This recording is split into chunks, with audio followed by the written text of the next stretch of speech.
And see if it's connecting. Oh, okay, There I we see us. go. There we go. We're I live see us. again. Hi Said dice guys. have exploded. That's all that happens. The This is dice explode. yeah. No, that's all that happens. Um, yeah. So we had an internet hiccup. Don't worry about it. Just pretend it didn't happen. I'll have to cut the VOD together later. It's not a big deal. Oh Lord. Twitch doesn't like me tonight. So I wanted to mention, by the way, guys, if you guys are hanging out with us and despite our technical difficulties, thank you, by the way. We're gonna be taking live questions in just in a little bit, probably a little after the top of the hour. And you guys, so if you have any questions, any DM topics you want us to discuss, it's exclamation point fuzzy in the chat, and Dice Thulu will let you know that that you can do that. Yes, people saying hooray. So I guess that means we're connected again. Yeah, I see us. Okay, cool. Because I have so many screens, I can't even tell. All right, so uh, we talked a little bit about it, but I know a couple people in chat wanted to discuss it a little. Was there anything like, are you are you in a position to sort of discuss anything about the show that the campaign that you're working on? A little bit, yeah. So, there's so many there's like so many weird moving pieces and questions about it. So, first of all, basically what happened was Zach had to move to LA, and therefore Vanquished kind of is going to go away, and it's probably going to be picked up down there. And we decided that we wanted to continue on with our group that we were playing with. Mm-hmm. And so what we decided to do is we pitched the idea for a show that I would dungeon master. And this was right on the heels of the success of the Open Legend miniseries that I did for the Open Legend people. And they went for it. And basically it's I don't like the name Open Legend. And we're going to change it, but we don't have a new name yet. Hold on, And the reason I'm emailing Brian about that right now. Oh no. No, I like the name. I liked the name for the other series, but we needed a way to distinguish it. Oh no, no, I Because get you. people I'm keep kidding. thinking it's in the Amoria setting, which it's not in that setting. Mm-hmm. But because it has the same name, people keep thinking it's going to be digitally done, and that it's going to be in the high fantasy steampunk Amoria's Dawn like setting, and it's not. So I realized that about a week ago, and I was telling Zach and Ryan, I was like, we have to change the name because everyone it thinks it's just a continuation of the old series, and it's not. So this is a new setting that I'm kind of custom making myself. I can't give a whole lot of details about it. I will say that this Thursday we're gonna have like a mini press release with pictures and stuff, so you'll be able to tell what the setting is just from looking at it. But it's not high fantasy, it's not steampunk, and it's not space opera. So yeah, it's gonna be a little bit more modern and edgy and cool, and I'm really excited to bring it to life because I do have a great cast of characters, and it's gonna be done in the Penny Arcade Studios. So it's gonna be done live, and so we're gonna be able to have all of that that interplayer Mm-hmm. stuff. I feel like when you from DMing, because I've played 2 D&D campaigns online, and then I've DM'd one online, and I feel like it's a lot harder to kind of have that really good interplayer interaction and like Yeah. have that bounce. And so we're going to have that in the new Penny Arcade Studio. I'm really excited about it. I have really high hopes, and I think That's it's going to be probably the best thing I think it's going to be the best show I've been a part of yet. I'm that excited for it. that's Yeah, I thanks. mean, yeah, no, that I'm definitely excited for it. And you're right. I I had obviously I love streaming D&D, and I play all my game 99% of my games digitally these days. But it's like, I think even the best, like, game over Zoom where everyone's just sitting in front of their computer is it can't like there's just an aspect that it can't recreate, which is Mhm. being able to just reach over and punch your friend in the shoulder. Yeah, When they're definitely.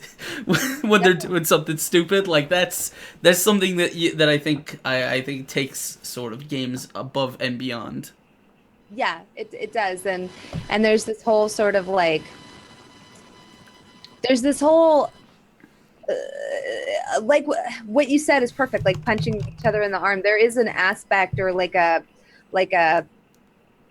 of half of my comedy with Alara on Vanquish was like physical comedy, Yeah, you know? Like there would be talk of this, that, or the other. And I'd like cover his ears or cover his eyes if there was a naked lady. And it was really funny to do that. So I think that's what made it fun. And you can't do that kind of stuff online. And so that takes some of the charm out of it, of physically interacting with each other. yeah. Man, I like. I've never done. People have never seen me do it, but like I've been considering changing my studio setup because it when I like I've been DMing in a chair for so long, but it's like sometimes I just want to get up and like walk around the room, and actually like sort of throw myself into the acting part of DMing, which you can't really do from a chair. So you can only do so much. Yeah. You can kind of mug for a camera, but like that's why, man, that's why I love as a DM, I love kind of getting up and just getting in because character role playing, it like role playing NPCs and stuff is like the most fun to me. That's like Yeah, why I that's the keep best part. DMing. Yeah, and Yep. as I tell like people I have this conversation all the time because people I don't know if you know there's just a huge debate online and like in various places about like whether or not doing like voices for your characters and like acting is like really immersive or just really cringy because we're not professional actors.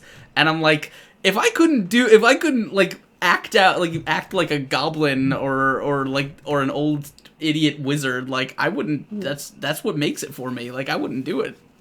Yeah. I think that it is, I think back when it is considered cringy.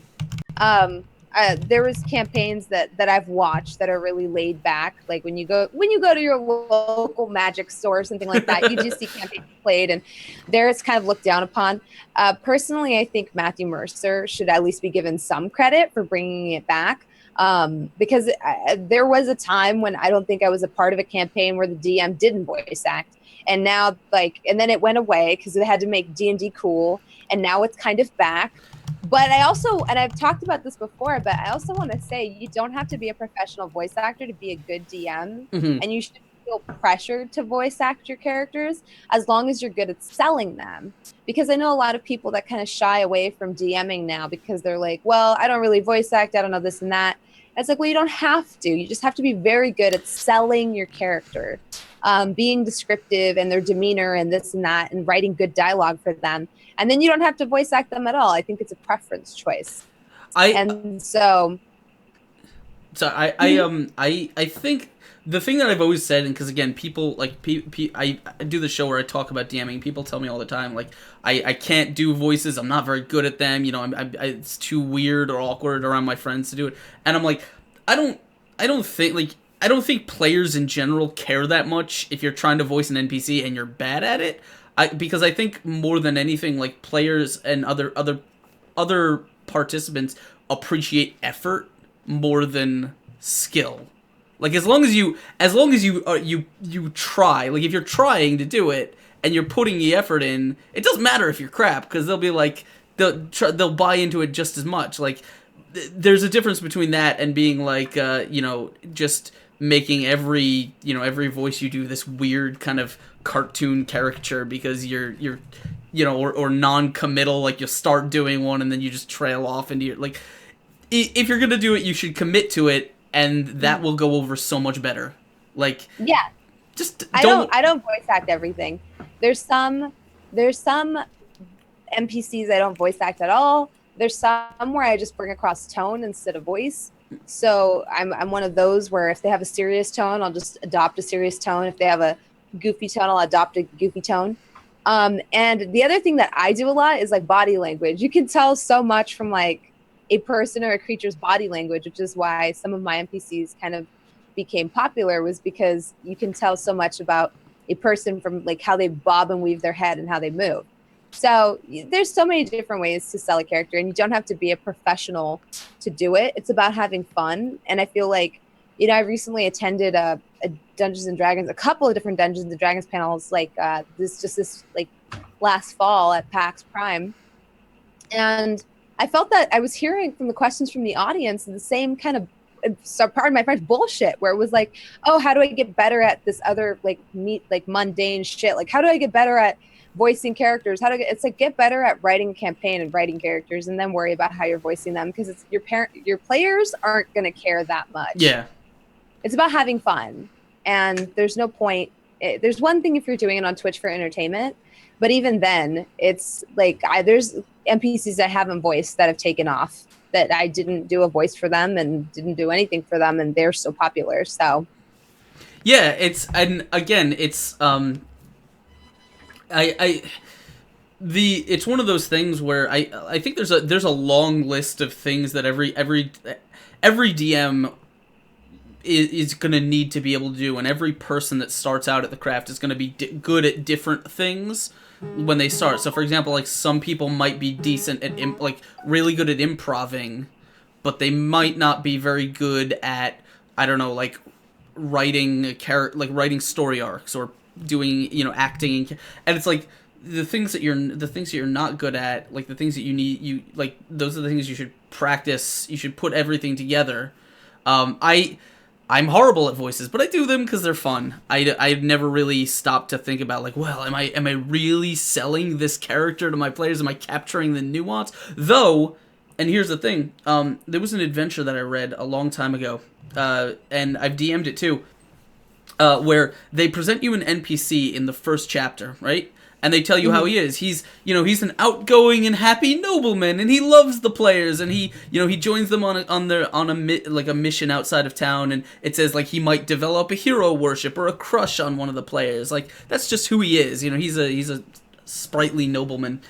And then in the second chapter they say, oh, and by the way, right before he met the party in the first chapter, he had just come from his house, where, like, his haunted house where he murdered his wife and his father died while trying to become a lich, and he's been a downward spiraling drug addict ever since. It's like, probably something I should have known before role-playing that character the first time around.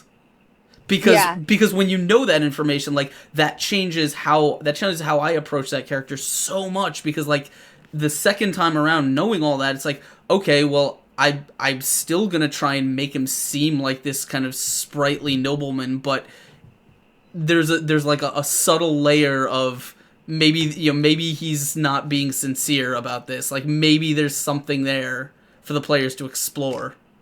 And it's like it's stuff like that, sort of. That kind of stuff I love, because even if the players never pick up on that, I love little subtleties like that in a game, like, as a DM, like, if I can insert things like that, so when secrets and when things do when the players do uncover the truth about things, they can kind of be like, oh yeah, that makes sense now. Yeah, that's awesome. And what you said kind of like strikes true about knowing that you can play it differently. And that, I think, is probably one of the things that I've seen DMs do with players that I feel like it doesn't work. And once again, we go back to Vanquished and say that, like, that one was another experience where, in an attempt to give us player moments, sometimes he would add in like this backstory that we never knew about. And it's like, but if that was true, I would have been playing my character differently. Yeah. So, like, oh, in the future, your character becomes this, this, and this. And it's like, well, that kind of takes away my agency. And it's one thing if it's consensual between the players and the DM, if they say, oh, I want to have this arc and I want to do this and I want to have this secret backstory.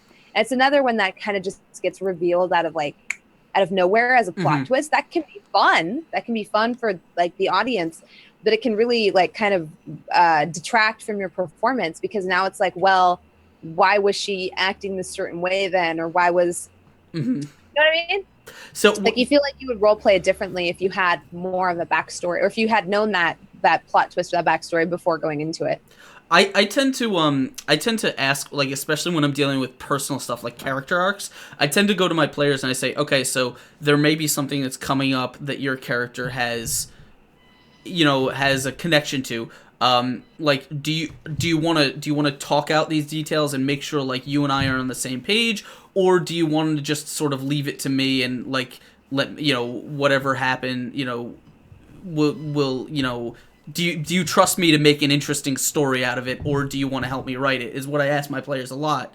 Because part of my DM style, and I don't know if you've ever done this, part of my DM style involves we sit down and we kind of talk about their characters at level 1, who they Yeah. are, their beliefs, their goals, their priorities, and players tend to outline what they think their character arc is going to be. I'm going to be the greatest swordsman in the land, and then at level 1 they are doing actions and talking to people as if that is their goal for the campaign. But then that's always, they can't predict what's going to happen to them. So then events will happen, the campaign will happen, and then it's like level 5 or 10 will come back and we'll say, okay, so your character's been through some stuff, some stuff that you couldn't predict. How have your character's priorities changed? Have their beliefs changed in any way? Like, have they maybe had to reassess who they are or anything about the whatever? And we'll talk about that and sort of find out where, where they're going with this. Because maybe they're not trying to be the best swordsman in the world, because maybe their goal now is just to keep all the innocent people safe. Yeah. And so it's those kind of things that sort of build a character arc, and I love sitting down with the player and talking about that. And then it's like, okay, do you want to help write an interesting thing that the party is going to encounter later, like maybe a family member or relative or a past ally or enemy, or do you just want me to do you want to leave it in my hands and sort of we'll surprise you with it, and then you can kind of role play through it. Yeah. Well, there's nothing worse than feeling like your character has no agency or like you have no control. And so, yeah, you should be, this is something you've created, and it is like a happy marriage between like the players and the DM to figure out how much the player wants you to control and how much they're going to be a part of that. I think that's important. Yeah.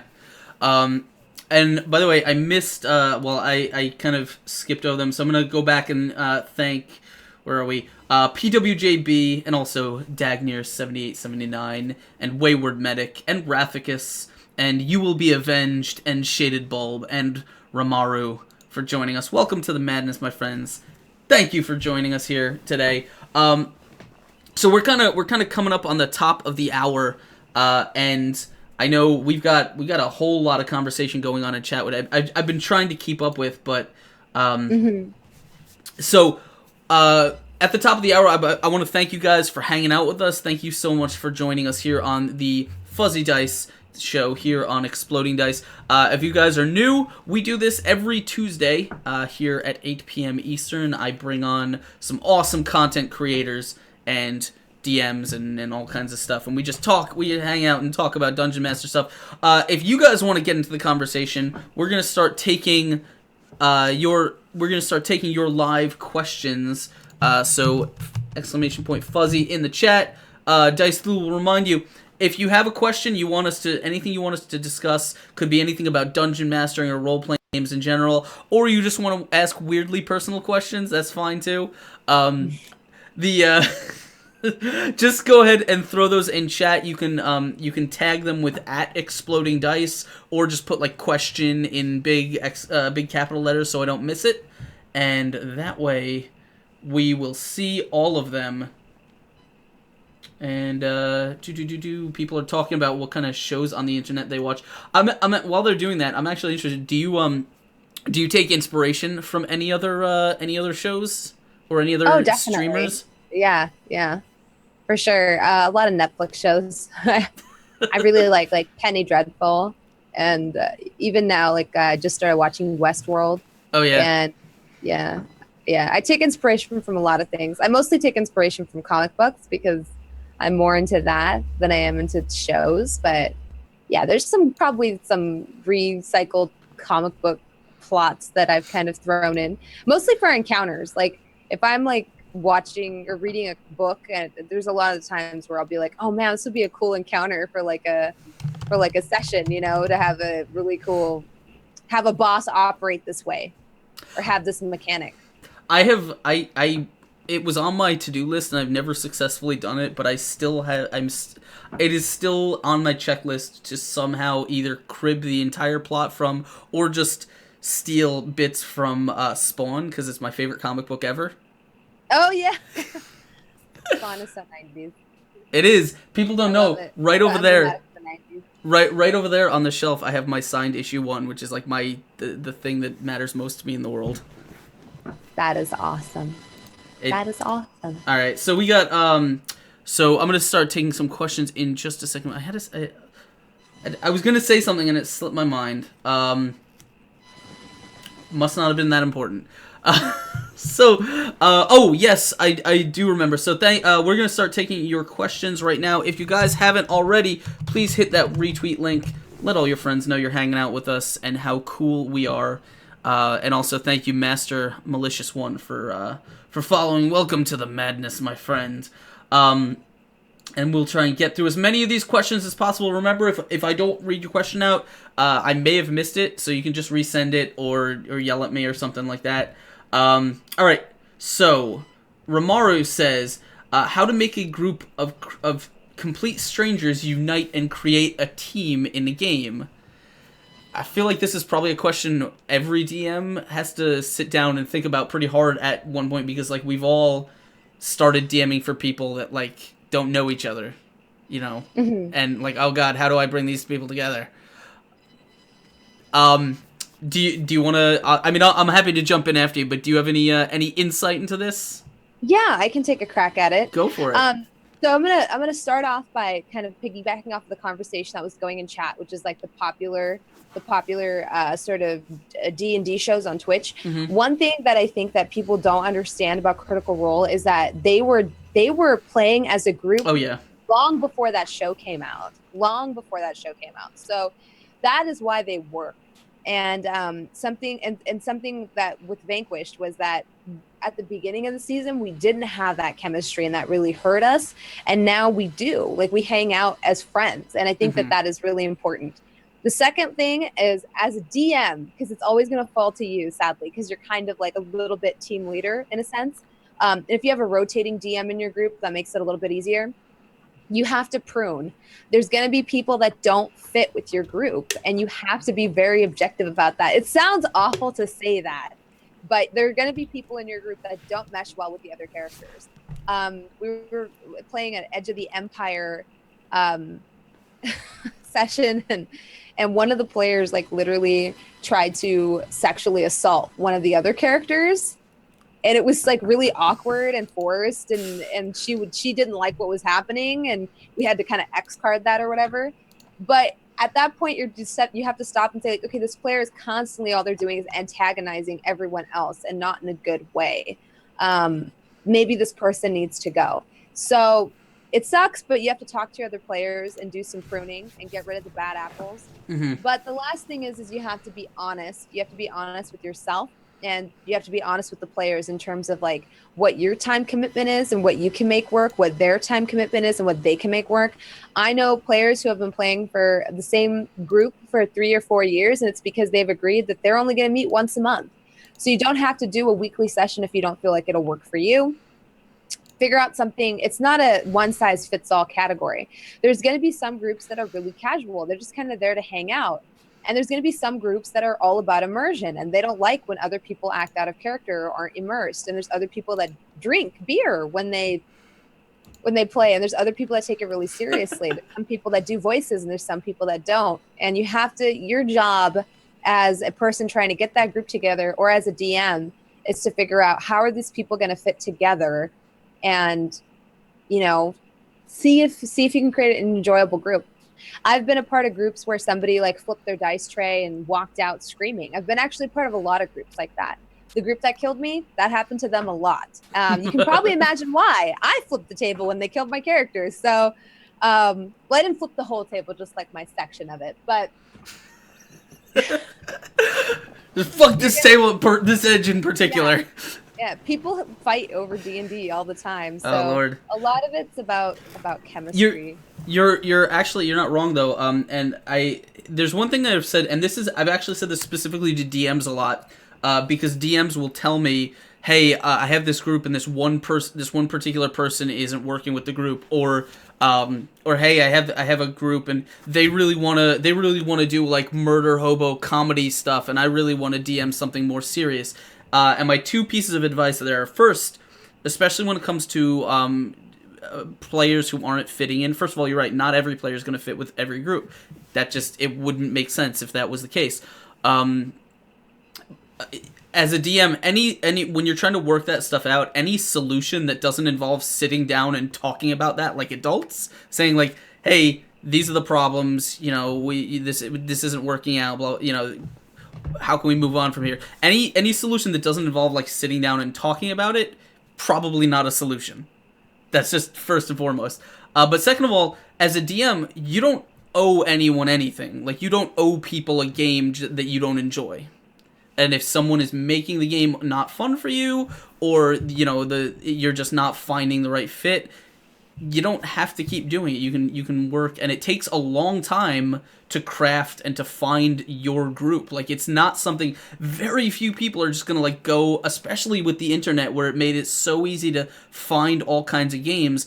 I've played on Roll20, games in Roll20 before I started streaming for years, and it's like only one of those groups did I continue playing with, and it took us like almost a year of like losing people and gaining people to kind of find the group that we have now. We've been playing together for like 3 years now, but and I consider all those people my friends, but they're like that wasn't the first thing that happened. Like, it's never going to be that quick, because oh my god, if only, like, unless you're extremely lucky.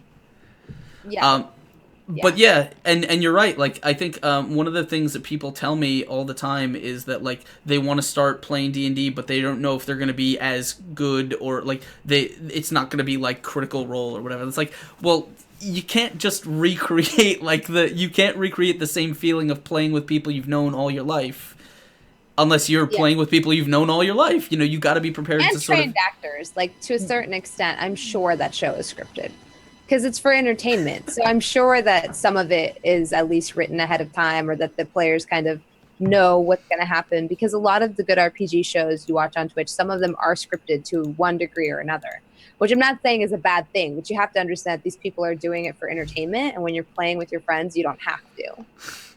I don't want to touch on that, only because I know a lot of people who are in that kind of conspiracy theory game about what Critical Role is written beforehand or not, and I'm like I don't get into that.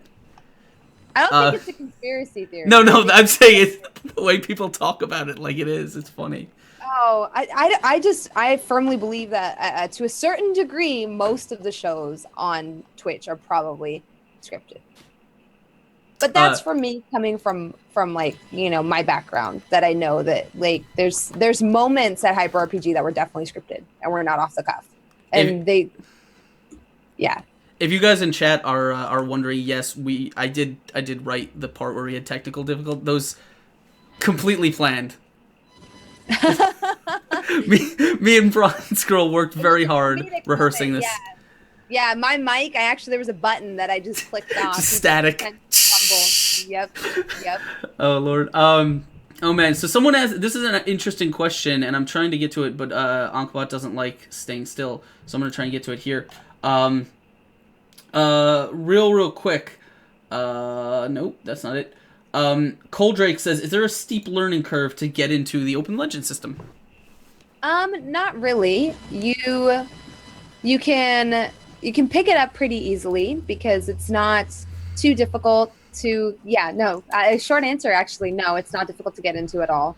All of the roles are really easy to understand, and character creation is really well laid out on the website, and it's all open source. So you can kind of just dink around, and it's probably one of the easier systems I've picked up. It's not crunchy like, say, Shadowrun or Pathfinder. It's actually really just. And as far as there is a guide that Brian wrote for converting from 5th edition to Open Legend. So if you know how D&D works, like, I'm sure you can go on the website and just make the trends. It's from what I understand. I've only played a little bit of it, but it's made so you can sort of just pick it up and do just about whatever you want. Yeah. Yep. All right, so Techie Carer says, Bronze, do you think that the issues with Vanquish came from Zach's inexperienced DMing, and do you think he improved towards the end?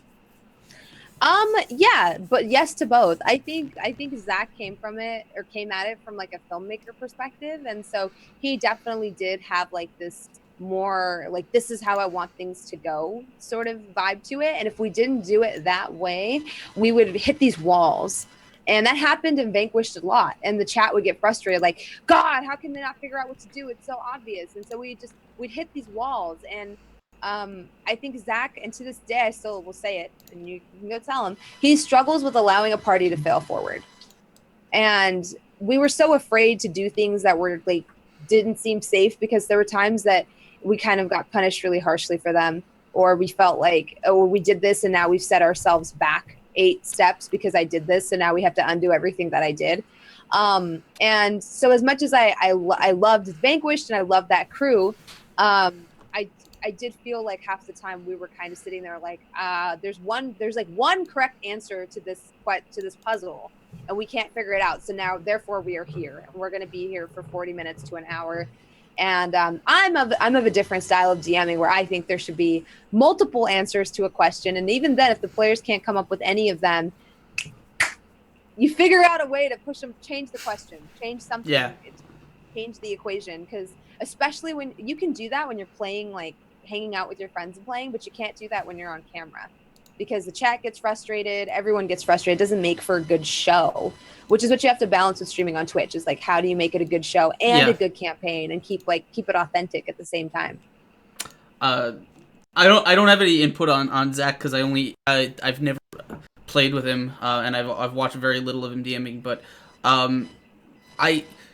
it took me a long time before I realized, like, I was doing this thing with puzzles where I would sort of, like, I tended to not come up with an answer, and I just sort of say no to the first 2 things that the players tried, and then the third thing they tried would always succeed. Yeah. But it's weird how that came around, because it wasn't conscious. It was just like me saying no because they'd come up with like something stupid for the first 2 times, and I'd say no, and then by the third time I'd be like, man, I'm being a shitty GM. I should probably just say yes. And then like I let what they did the third time succeed, but to them it was like, it seemed like they were actually working for it. Figured it out. Yeah. And that's another thing. Like, I don't want to seem like, oh, I'm crapping on Zach. I think Zach does some things right. One of those is I think he does a really good job of what we were talking about, the voice acting and the funny dialogue, and creating funny and compelling characters that our chat loves. Mm-hmm. So I think his NPC work is good.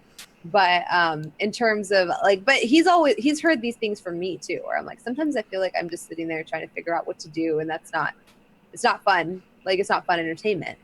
So which by the way, players, if you're in a game and your DM is, like, you feel like your DM is struggling with something, like, don't bottle that up inside you. Like, sit down and tell them, like, because they need to know that stuff. If you go through a session and you're like, you feel like the whole session you were just spinning your wheels because you couldn't figure out where the next plot hook was, and it took you the entire session of walking around the city talking to every NPC until you found the one that he intended you to talk about, or you're in a fight and it's like you just can't do any damage to this monster because it's got resistance to everything, and you're like, I just don't know what to do here.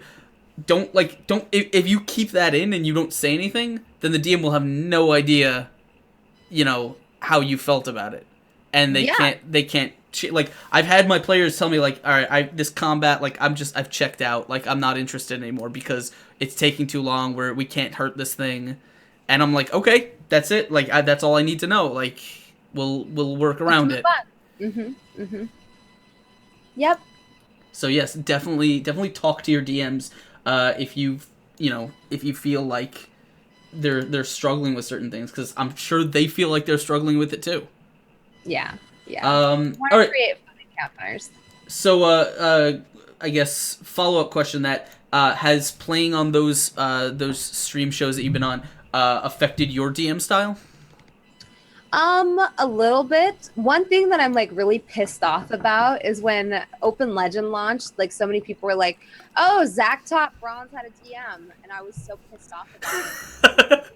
That man hasn't taught me shit. And I don't mean that like, oh, this and that, but it's like I've been playing D&D a lot longer than Zach has, and just because you've never seen me play D&D doesn't mean that Zach taught me jack or shit. And if you watch the show, you would know that because our DM styles are so freaking different. There's like nothing in common there.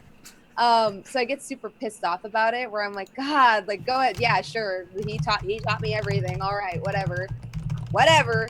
Um, but one thing I have learned about it is how to pace a show Mm-hmm. to fit better for Twitch, and what works for Twitch and what doesn't work for Twitch. That part I have learned from being on shows like Death from Above and being on shows like Hyper RPG and or not like not on Hyper RPG, but different shows on Hyper RPG, because I haven't just been on Vanquish. Yeah, I've been on DFA and I've also been on a few different one shots. And even from the first one shot of Open Legend that I did, you do learn better on what the audience likes, what they don't like, what the players like, what they don't like, and how to make for better show. Mm-hmm. So that's what I've definitely learned from being on those shows. Oh In yeah. terms of like, mechanics and being a better dungeon master, probably nothing, because yeah. I mean, other than the opportunity to just kind of practice. Yeah. I was running a couple of Dungeons and Dragons shows with some streamer friends on Roll20 on my channel, and that was before I was even a host at Hyper RPG. And those I did learn a lot from, in terms of like knowing when to trim people when they don't fit with the group. How if two players don't get along, it translates very clearly on camera. Everyone can tell that they don't get along. How to make more compelling characters, and if you can make more compelling characters, you can make more compelling NPCs. And to Mm-hmm. this day, one of my favorite characters actually comes from one of those campaigns. And it was like my fourth or fifth campaign. And it's a little goblin named Bindi Copperpinch, and she was an alchemist. And I loved her. I loved her to pieces. She was just so chaotic and crazy, and she had this really nasally voice, and I loved her so much. And I would love to bring her to Hyper RPG. I think she would probably flip everybody's world upside down, because she's just so crazy. She's so ridiculous. Yeah, I think every DM probably has one of those. Mine is a wizard who he talks like this, and he's very insane. Yeah, But I only get a chance to play him like once or twice, and every time I do, like the players are like, this is a whole new world of role playing. yeah. Um, Yep. no, that's interesting though, and you're right. As I mentioned this earlier though, like playing on Twitch, especially, like I used to play on Roll20 just in my private games. My games could swing anywhere from like 4 hours to like 6 hours for a session, and I was happy to do that because like I like to write all that stuff. But like I've had to since I've been on Twitch, I've had to like learn how to trim it down, and it's like now like I'll do like 3 hour sessions, and we'll get through what we need to get through, and end on a cliffhanger if possible, and all that stuff. But it's like, I think it's actually sort of negatively impacted my off-stream games because I don't know how to sort of relax and just let things take their time when I'm playing Yeah, with my friends at home. definitely. Oh man. So You Will Be Avenged says, what are some tips for brand new baby DMs like myself? Also, thank you for recommending East of West. I'm really loving it. Oh, that's a great comic. Um, Well, let's see. So for brand new DMs, I would say take your time with it. Don't expect your first campaign to be your best, and play with a really patient group that's willing to tell you, what's wrong and what's off. But don't put pressure on yourself. The other thing I want to say, because a lot of streamers ask me about Dungeons and Dragons stuff now, because I am now the GM that GM'd Matthew Mercer, right? So clearly I'm a professional or something. But so many streamers come to me and ask me questions like, I want to get into D&D and this and that. And that's fine. That's great. Do it. But one thing that always I try to warn them about is when they're like, I'm going to DM it, and this is my first time DMing. Is your first time DMing? Don't stream your shit. That Yeah, I wouldn't do It's not that. going to be No. good. It's not going to be good. You're going to stumble, especially if it's your first time role playing. Definitely don't stream that.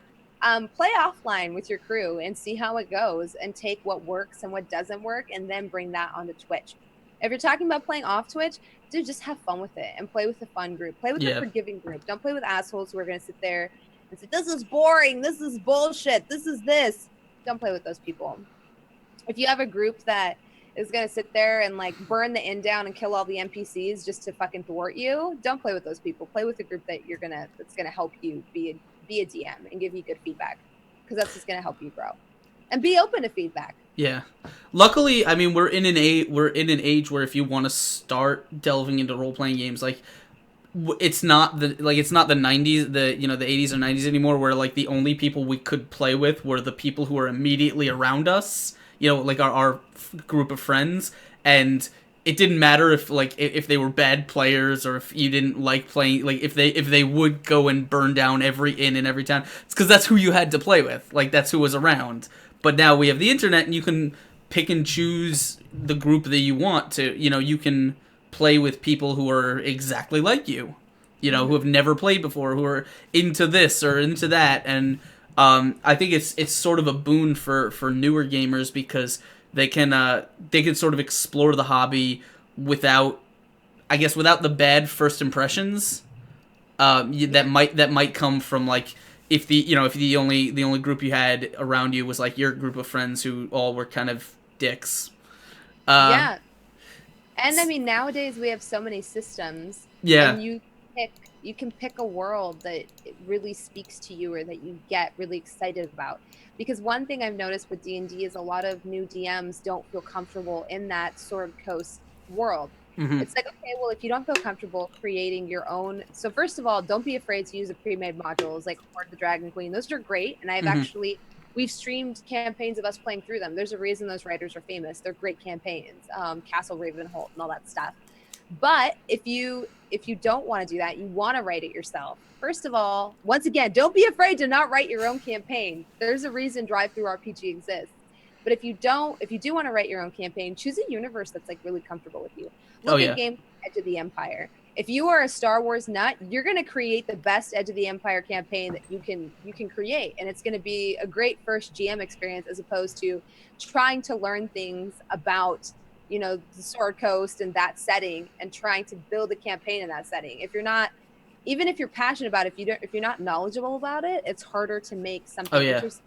And don't be afraid when you're a new DM to steal from other famous campaigns. Once again, there's a reason that they're famous. There's a reason everyone plays those campaigns. It's because they're great. So feel facets from them, or dungeon layouts from them. It'll make your job easier. The first campaign I ever wrote as a DM, and I've told this story a few times, but the first campaign I ever wrote was a ripoff of Ultima 7. Mm-hmm. And it was horrible. It was the worst thing that's ever happened, and I'm so glad that no video records of it exist. No, but you're absolutely right. I mean, like, steal liberally, take from everything that inspires you, and just don't let yourself get overwhelmed. There's a tendency I think a lot of new DMs have to over prepare. Whether that means writing like 4 pages of prose about the city that the campaign starts in, or like prepping every single map and mini and and encounter that they're ever gonna need from level like 1 to 5, before the game even starts. It's like you don't need to just prep enough for you to feel comfortable, and enough to maybe to leave yourself room.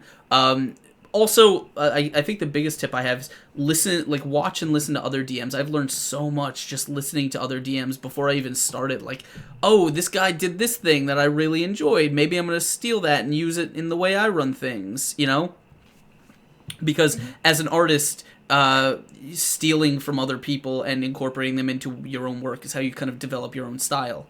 And DMing is exactly the same. Yep.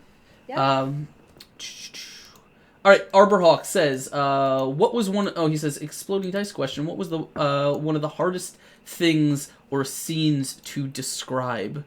Were there any, I guess, have you ever been in a, I don't necessarily know if his question refers to, like, hardest, like, mentally, like to push yourself through, or hardest to kind of well, was there any kind of any scenes that you played through in a game where you kind of found it difficult to sort of put across either the correct emotion or Mhm. atmosphere?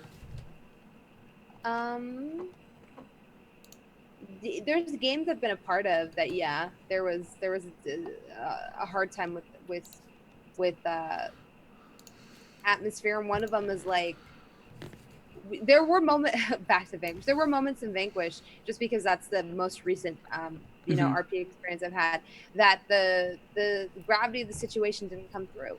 It didn't come through the audience. It didn't come through for the players. Like, this is supposed to be something that's really feverish, like feverish combat, and we were really jokey or like passive Mm-hmm. about it because it didn't feel like this was like serious. Like somebody can die here. This is going to be a big deal, and yeah, no, I've been a part of those situations. I personally haven't come across one from a DM perspective yet that I had trouble with, but I'm one of those people that I will start foreshadowing things like 8 years ahead of Oh time, so yeah. that by the time it happens, that my players kind of know, like, oh shit.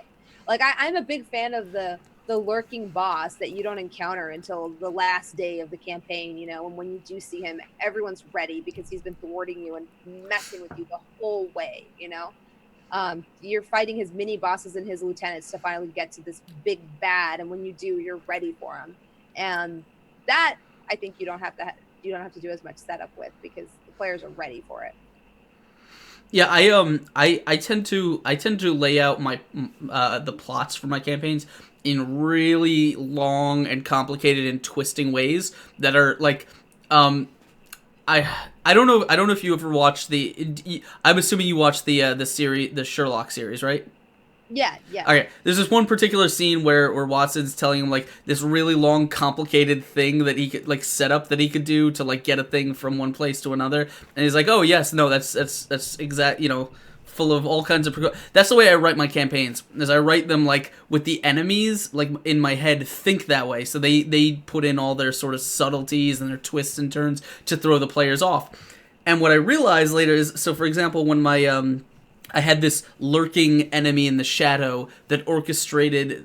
He orchestrated through crime bosses in the city to get the players to set up a bunch of different things so that later on in the campaign, when he had wiped out all the crime bosses and was ready to distribute his super drug into the city, they would be told, oh well, he can do this because someone secured him the alchemical formula to do it, and someone cleared the guards off the docks so he could use the docks, and someone killed the guy who owned all the shiver distilleries, and like all this, and the players were supposed to be like, oh wait, we did all that, and they're supposed to realize that they were the ones who made all this possible, but it had been so long since they did all that stuff that when it was actually revealed to them, they just were kind of very nonchalant about it, like they didn't care that much.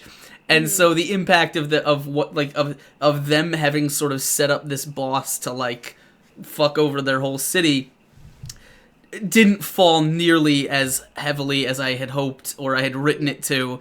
And so I'm just sitting there thinking, like, okay, now I've got a week to plan. I've got to find a way to make this even more dire, so that Yeah. I need to make them feel bad about what they did in some way. So I don't know. I haven't actually written anything for that yet. But yeah, but that was one example of like, in my head it works, but when the players get there, they're just on a different page. Mhm. Mhm. Yep.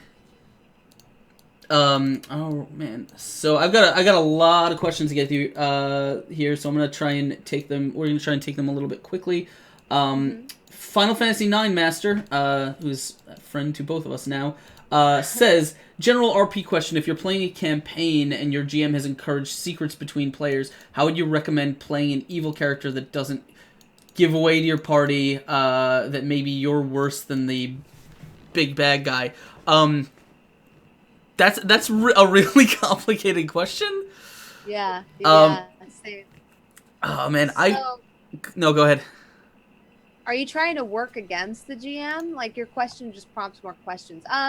If you're, I think I kind of get what you're saying, that you're secretly all not good people, and so therefore you're actually worse than the head guy. I think that you can bring that out through RPs. So like maybe when you beat the headmaster, the head, like let's say he's a drug dealer thug, since we just had that scenario. Maybe your your DM expects you to do one thing but role play it and say that you take over for him. Or something like that. Or instead of like destroying the drugs, you sell them and use the money to set up your own brothel. Like you can do that, and most DMs who are like pretty cool will let that happen. I feel like, or let you do what you want. I mean, we all have expectations of how the party will probably act, but feel free. I would kind of think that's cool. Yeah, I That mean, kind of happened with me in Open Legend. We had this like fucking chaos dice mechanic, and yeah, I sound annoyed with it because it's annoying. But basically, every 5 subscribers, you roll a chaos die, and either something good, something bad, or something weird happens. And we got the weird one, and it being like sort of, I was already kind of planting the seeds to create a multiverse because that's what I wanted to do. And we basically like basically opened up this portal, and a gremlin came out, or a mogwai or whatever they're called.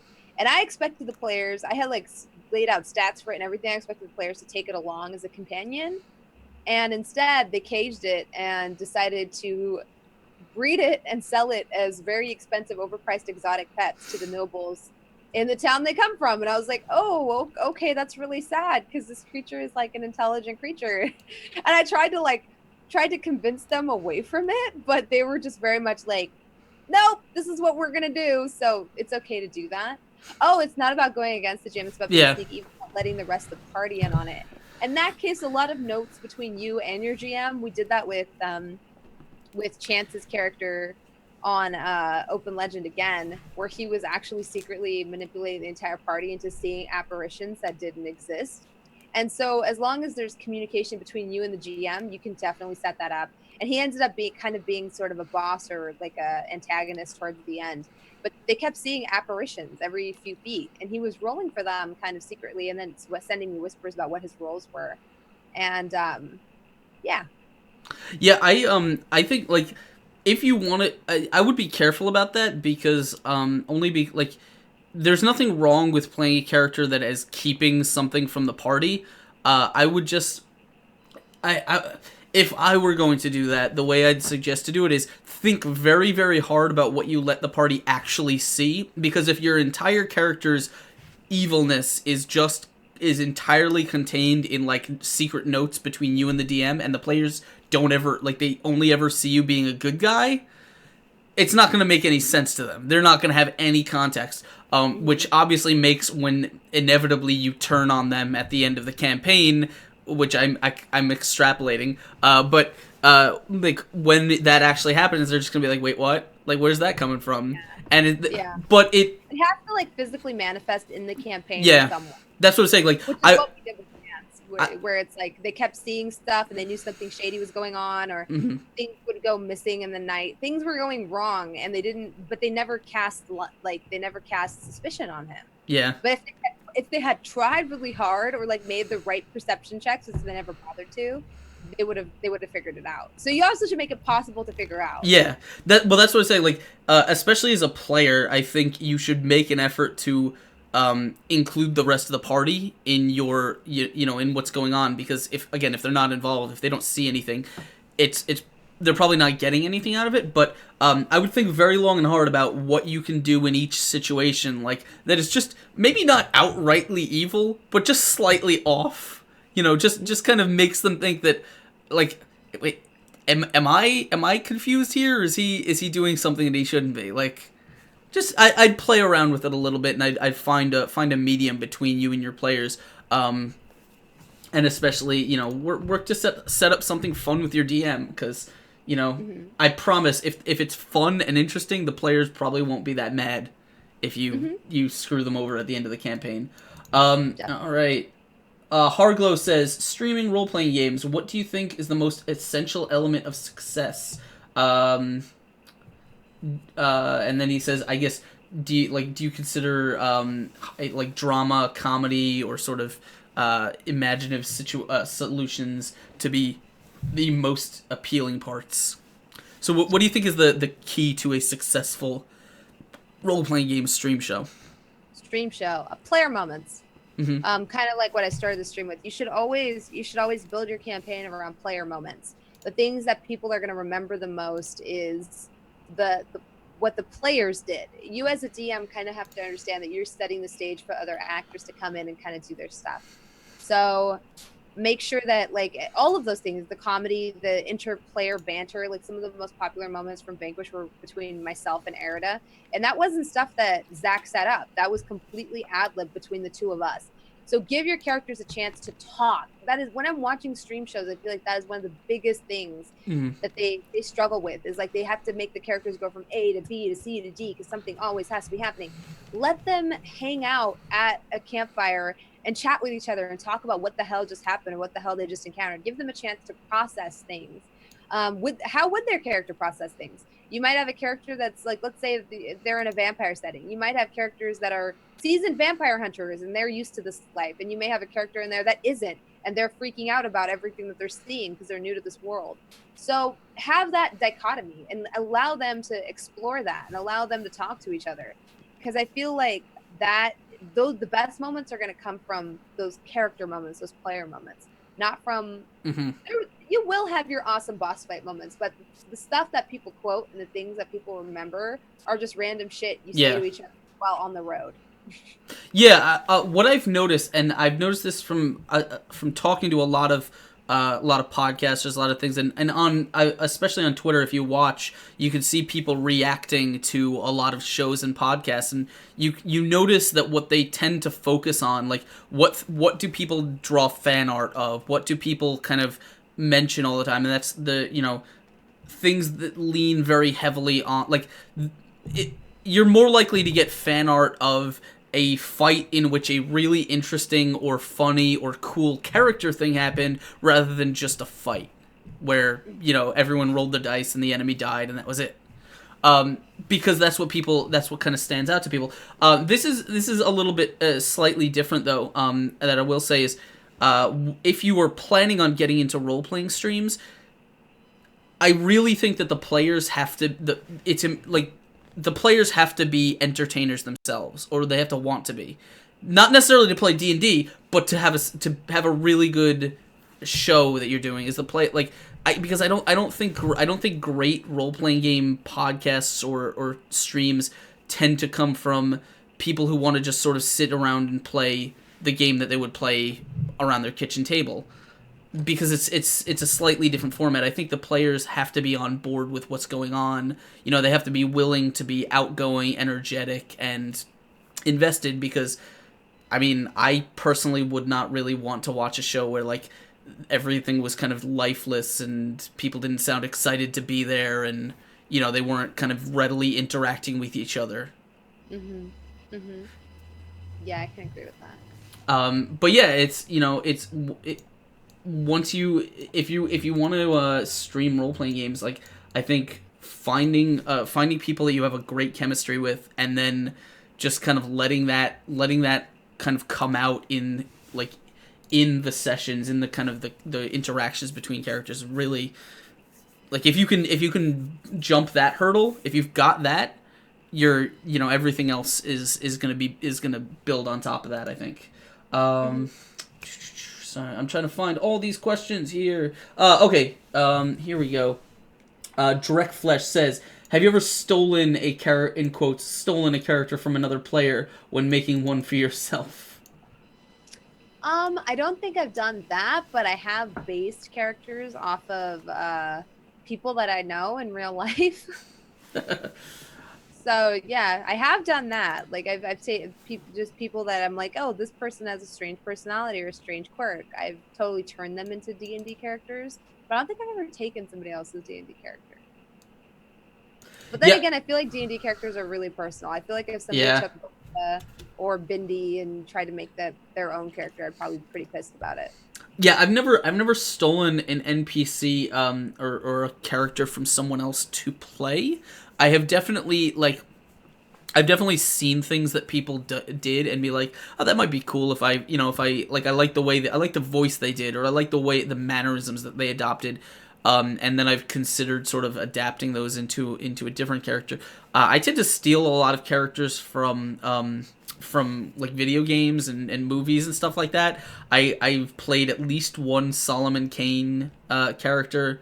I've played a Moby oh god, what Ishmael from Moby Dick.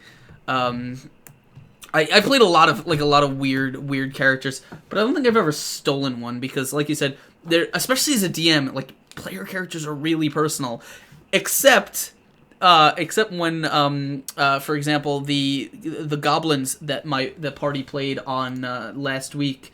One of the players played Stumpbiter, the Goblin Barbarian, and he went on. He had a lot of babies, so he went on to found his own tribe that which I'm sure will come up at some point in our campaign, with him kind of coming back as a boss or something like that. But other than little things like that, like I've never outright taken a person's character because I don't know. Like I wanna create it myself. I wanna find the thing that interests me about it.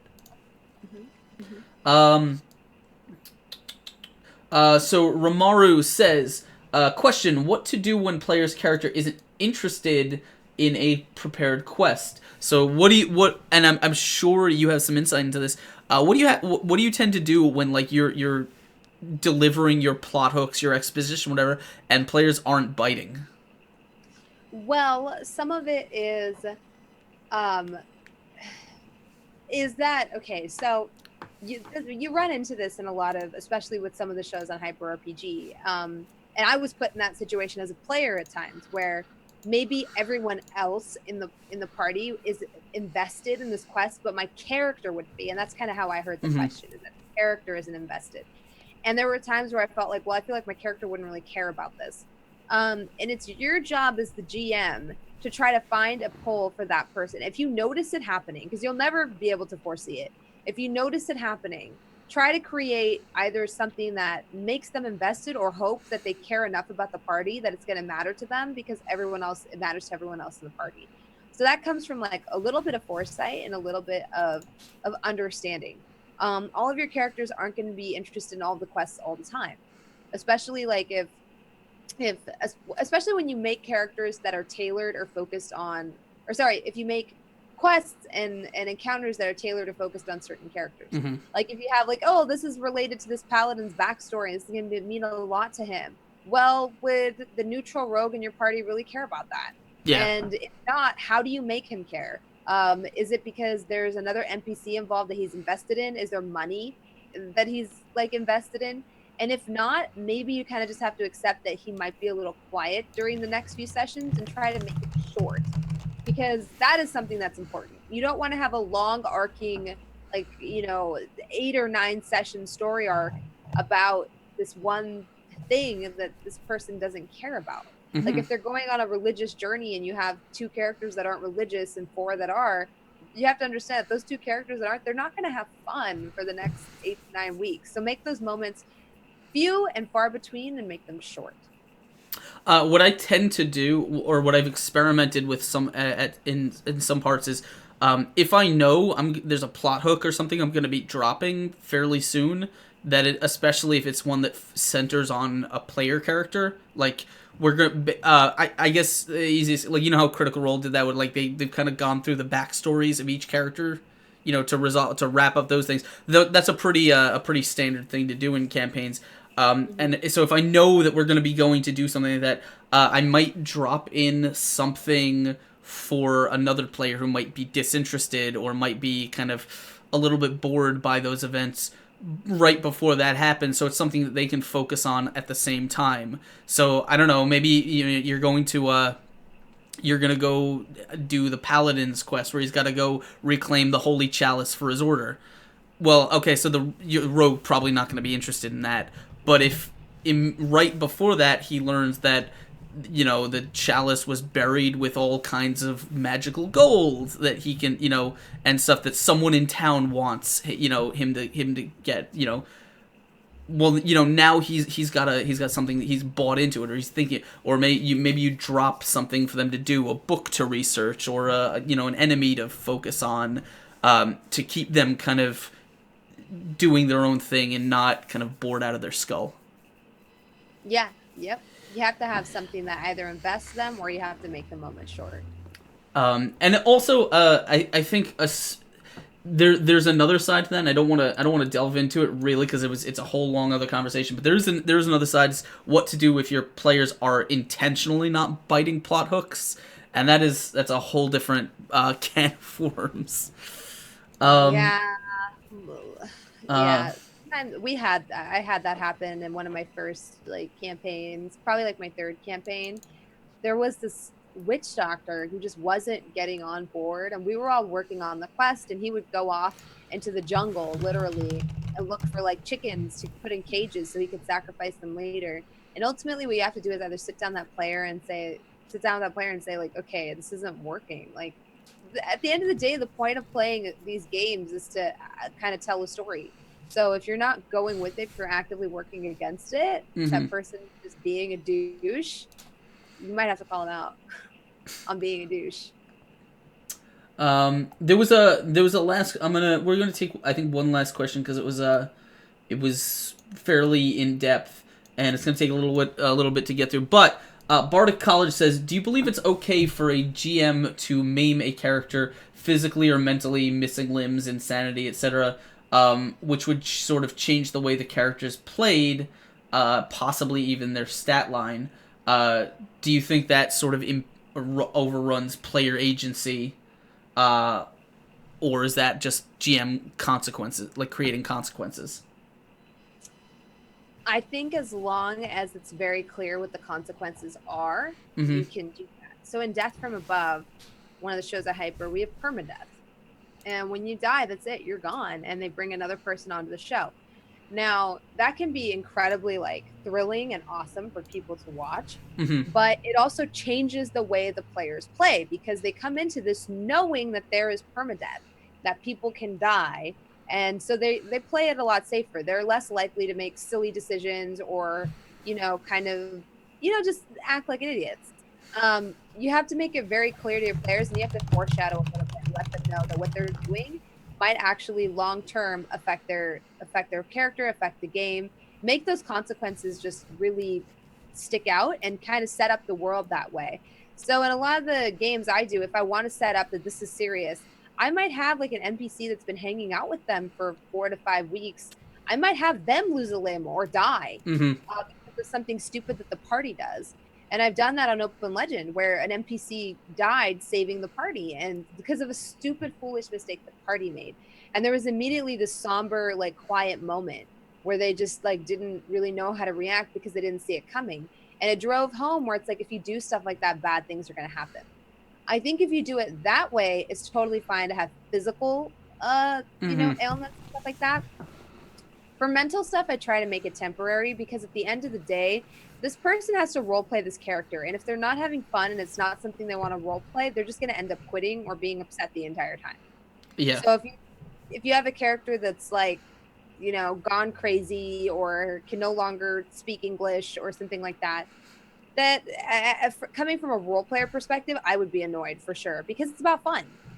And if I'm sitting here like, well, I'm a raving lunatic now and I can't do the things I want to do, or I have to play. I wrote this character from one way because I wanted to play it that way, and now it's another way. Try to make that stuff temporary, like for one session at most, because your characters are going to get annoyed with that shit. They're not going to want to sit there and, I had a player a long time ago where I created a trap, and I don't even know why I created the trap. I just created it because I thought it'd be funny to put in a curse, like a bunch of cursed gold in a treasure hoard that they found.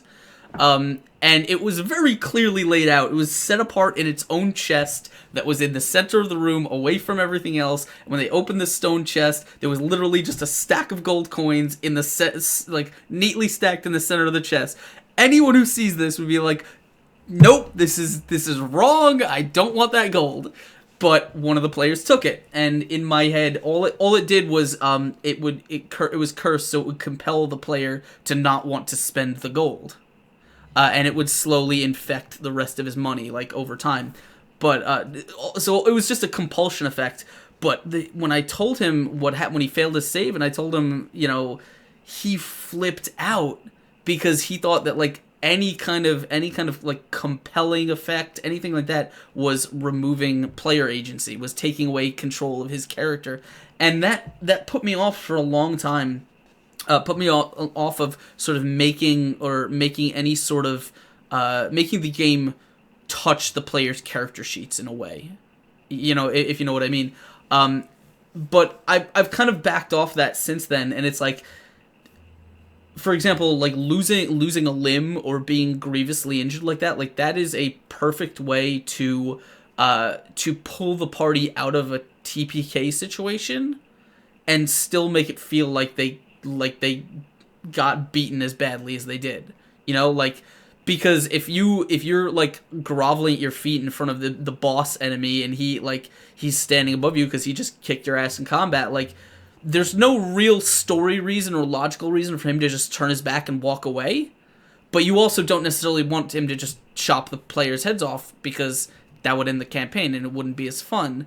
But if if a player kind of loses a limb, or gets maimed or something in a situation like that, that's kind of a perfect way to sort of light a fire under them and make them realize that the world actually does have consequences around them. Like, if they go up against certain things and they miscalculate, or they screw up, or they're just not on top of their game, then bad things can happen. And obviously, they're probably not going to make that mistake again. You're right about the mental thing, though. I don't think I'd ever forcibly change a character's personality, only because, yeah, you're right. At that point, it's no longer the character that they created. It's not it's not the choice they made, and they have to sort of alter themselves to to fit into this new role. I'm not really a fan of that, but I definitely use grievous injury as a motivating factor if you need to. Like, it's especially brutal, kind of violent scenes like that tend to have a way of sort of clarifying things for players, kind of putting things in very, very sharp contrast, especially if they've been getting lax, or you need to really sell the gravity of certain situations. Mm-hmm. And I definitely have had that. Like, I kind of had a Negan moment in one of my campaigns. Called the Negan moment because later I saw it happen in The Walking Dead. But essentially, like, the boss won, and so therefore our heroes were kind of indentured servants for a while, and they had to do things that they didn't want to do. Yeah. And the entire time they were plotting how they're going to kind of be free of this, but they were basically, this guy was their taskmaster and was making them kind of be his hired muscle. They were required to, because he had routed them in combat, and the entire time they were trying to figure out his weaknesses and and you can do stuff like that. So you don't have to. Now, that being said, somebody mentioned Lovecraft games. I've done that. I just had a Lovecraft boss in Open Legend. You can make them take sanity damage, but what I like to do is I like to start making my characters actually insane. I like to start making them think that they're now a fish, so they have to fight like a fish, or a character with claws, or make them start thinking that the other characters are this other thing, so now they might attack the other characters, and that way they can still role play it out and kind of be themselves. But once again, like I touched on before, I always make it temporary. I don't make it something that they now think they are a mermaid for the rest of the 9-week camp. It's gonna suck. It's gonna suck. Yeah, that is. I mean, I think we've definitely covered that. I definitely, like, I find sometimes, and I find sometimes I feel like I'm being too easy on players, like, in a lot of situations. But then again, it's because I like to go the first couple levels in a campaign, like making it so the players can't really get particularly dead, because you don't want them to die at level 2 or level 3 or something like that, like, and then just make their second choice character. Like, you want to get into the part, like my 3-year campaign, it's not 3-year campaign, it's a 3-year group. We're just hitting level 8 right now, and like we're starting to get to the point where I'm really crunching like how to put the hurt on my players, both in terms of the NPC connections that they've built up around this city, and in combat, because they are very, very difficult to to stand up to in combat. And it's it's getting to that point where like things are going to get really really like they're going to see a lot of their NPCs kind of get crushed under the weight of some of the choices that they've made. For sure. All right. I was looking for another question, but I may have missed it. People are talking about I was seeing the permadeath on Critical Role. I don't think that, for my own 2 cents, I personally don't think that they would ever permanently kill anybody on that show unless they wanted to leave the show. I don't think that, and personally, the other point is coming from the entertainment side of this. People get mad. Like, I'm pretty sure, like, if any character was permanently killed during Vanquish or DFA is different because everybody knows that permadeath is on the table. I think that it's like, with especially long-term campaigns, because Critical Role's been going for so long now. And I actually, full disclosure, I don't watch it very much. I think I've watched 1 or 2 episodes of it. But with those super long campaigns, you have to understand that each character has like sort of a fan base. Yeah. And if you were to take that away, oh my God, there's so many people that would flip their shit because that character is gone now. And poor Matthew Mercer as a GM then has to deal with it. And I actually just saw he was just tweeting about the fact that people think he's too nice, but on the other hand, he doesn't want to kill players. So how does he fix that? No, we talked about that, and it's like like I talked about with him. It was the same thing. It was just not just character death. Like it's the same exact thing with rules too.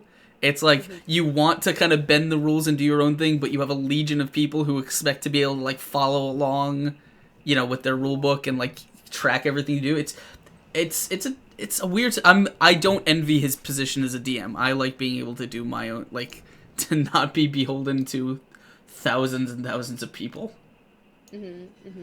But like we always said in Vanquish that there wasn't permadeath. Like the chances of us dying were very low, and so people kind of came to expect that. So I think you have to set that tone as the GM from the beginning. Are your characters gonna die? Are they not gonna die? Do they have plot armor? And it comes back to that like sort of being pseudo scripted. I don't know about all this conspiracy theory stuff, but just looking from a production standpoint, they need to know like those actors have contracts, so they're either on board or they're not on board, and they're gonna have to build that into it, not because they're sellouts or it's soap opera, no, but because this is different. This is a show with thousands and thousands of subscribers, and they have to at least plan some of that, like who's going to be on it.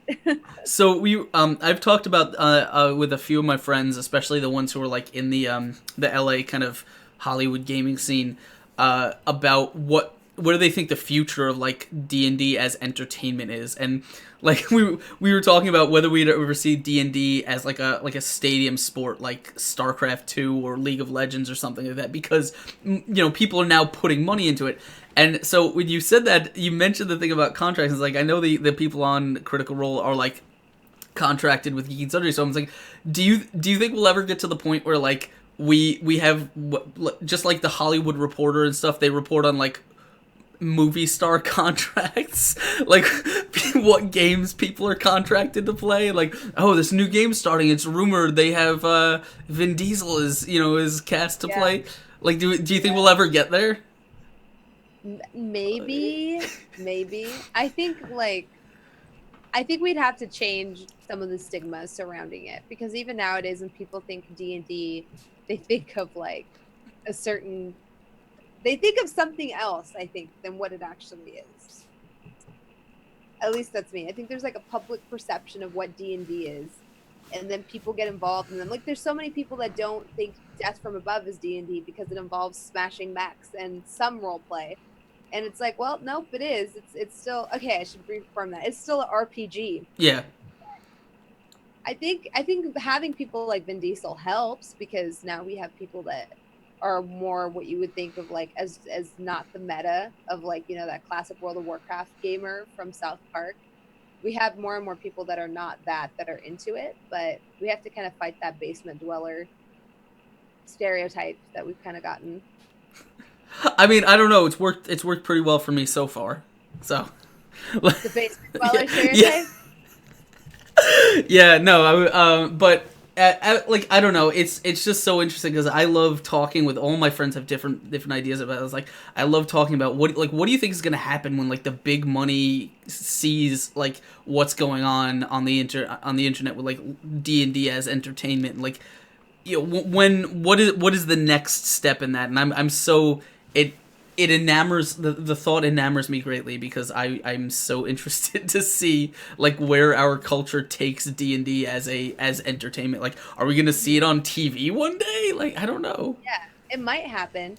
And I know that people are saying Geek and Sundry has a lot to do with changing the thing, but you have to understand the name is Geek and Sundry. A lot of the people watching Geek and Sundry are already geeks. You have to accept that. You have to accept that. People who watch ESPN are not tuning into Geek and Sundry. They're not changing anybody's mind about it. So what we need is more people from the mainstream to kind of be seen on these shows and to be a part of these shows. And that is what will start to kind of shift the meta. That's really interesting. So anyway, we have taken a ton of questions here, and it is we're coming up on the top of the hour. So I want to give a huge thank you to that Bronze Girl for hanging out with me and talking and answering your questions. Obviously, a huge thank you to everyone in chat who has been asking them. We're gonna start wrapping things up here in just a second, but before we do, before we get to announcements and all that stuff, do you wanna go ahead and let everyone know who you are, what you get up to on the internet, anything you want to hook, plug, whatever. Just shout out. Well, I'm that Bronze Girl. I'm a late night variety caster on Twitch. You can find me at twitch.tv/thatbronzegirl. I also do roleplay. I'm going to be DMing a new campaign at Hyper RPG on Mondays from 6 to 9. That's premiering, I think it's January 9th. Hopefully I got the date right. So keep an eye on that. You can also follow me on Twitter to know what the sort of setting and stuff's going to be. We're going to have a pretty cool press release regarding that. And I'm going to start doing some role-play and comic book stuff on my channel as well. So, yeah. Awesome. Yeah. So absolutely go check all that out if you're not following her already, and I don't know why you wouldn't be. You should go do that, and give her a big thanks for hanging out and making tonight awesome. Before we do, we have some stuff we do at the end, but obviously before we do, once again, a big thank you to everyone who has been hanging out. I also want to thank, no, wait, oh, it's just Foo40. I don't know, I don't know what, Foo40. I don't know if I'm pronouncing that right. But for following, welcome to the madness, my friend. If you haven't already, you should definitely hit that follow button because you get all kinds of great D&D content. For those of you who don't know, you've been hanging out here on the Fuzzy Dice Show on the Exploding Dice channel, where we play live D&D every Sunday at 8 p.m. Eastern. We have the Jade Region campaign with the Crying Bears crew. It is a ton of fun.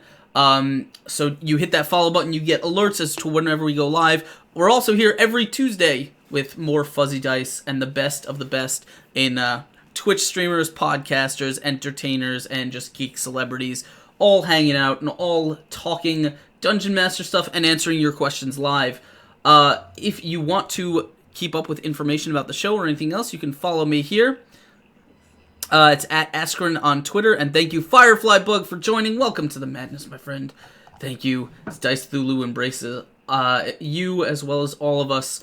You follow me on Twitter, you'll get all kinds of updates about whenever we're going live, new promotions, and sometimes bad jokes and art that I do. What else? If you enjoyed the show, and I'm really hoping you guys did, please, yes, Firebringer reminds me I haven't set up a shout-out command. I keep forgetting to do that. Bronze Girl's Twitch link is in chat. If you guys enjoyed the show, and I hope you did, please consider supporting us on Patreon. The link is in chat. You get all kinds of cool stuff that lets you interact with our weekly D&D game, as well as Patreon bonuses that allow you to help select the next show that we're adding to our roster, and all kinds of other stuff, giveaways and artwork, and it's great. The link is Dice Zulu will have for you. Sorry, I just clicked something and went all over the place. And also thank you, Coldrake, for joining us. Welcome to the madness, my friend. The last thing, the last thing I wanted to say. No, I already said that. So I don't have any. That's really it. Come hang out with us next Tuesday when I don't know. I have a special thing for the guests that I can't announce just yet, but I will. So watch Twitter for that. And as always, thank you for joining us. And remember, don't let Dice Thulu get his tentacles on you, because he gets very handsy when he does. Before you guys bounce out of here, we're gonna go put a raid in chat. We're gonna go continue the D&D love. Let's go say we'll go say hi to these shield maidens because they're on TV right now. So stick around. That's going on. But thank you, Bronze Girl. Thank you, everyone. We'll see you next time. Thanks for having me. Take care, guys. Bye.